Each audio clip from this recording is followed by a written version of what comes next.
യുവതിയെ ട്രെയിനിൽ നിന്ന് തള്ളിയിട്ട കേസിൽ പ്രതി സുരേഷ് കുമാറുമായി കോട്ടയത്ത് തെളിവെടുപ്പ്. കോട്ടയം റെയിൽവേ സ്റ്റേഷനിലാണ് തെളിവെടുപ്പ്. സംഭവ ദിവസം പ്രതി കേരള എക്സ്പ്രസിൽ കയറിയത് കോട്ടയത്ത് നിന്നാണ്. ജോസി ബാബു വിവരങ്ങൾ നൽകാനായി ചേരുന്നുണ്ട്. ജോസി, തെളിവെടുപ്പ് പൂർത്തിയായോ? അമൃത, കോട്ടയം റെയിൽവേ സ്റ്റേഷനിലെ തെളിവെടുപ്പ് നടപടികൾ പൂർത്തിയായിട്ടുണ്ട്.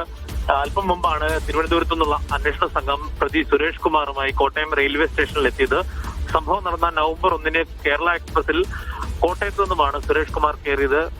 കൂലിപ്പണിക്കാരനായ സുരേഷ് കുമാർ ജോലി സംബന്ധമായ ആവശ്യങ്ങളുമായി ബന്ധപ്പെട്ടുകൊണ്ടാണ് കോട്ടയത്തെത്തിയത്. കോട്ടയത്ത് 2 ബാറുകളിലിരുന്ന് മദ്യപിച്ച ശേഷമാണ് റെയിൽവേ സ്റ്റേഷനിൽ എത്തുകയും ടിക്കറ്റ് എടുത്ത് 2ാം നമ്പർ പ്ലാറ്റ്ഫോമിൽ നിന്നും കേരള എക്സ്പ്രസിൽ കയറുകയും അത് ചെയ്തത്.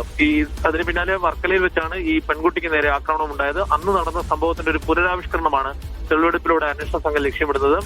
ഇന്നിപ്പോൾ ആദ്യം റെയിൽവേ സ്റ്റേഷനിൽ എത്തിച്ച് തെളിവെടുപ്പ് നടപടികൾ പൂർത്തിയാക്കിയിട്ടുണ്ട്. ഇനിയിപ്പോൾ 2 ബാറുകളിൽ അയാൾ മദ്യപിച്ച സ്ഥലങ്ങളിൽ എത്തിച്ച് തെളിവെടുപ്പ് നടപടികൾ നടത്തും. അവിടേക്കും അല്പസമയത്തിനകം അന്വേഷണ സംഘം പോകുമെന്നാണ് അന്വേഷണ സംഘം വ്യക്തമാകുന്നത്.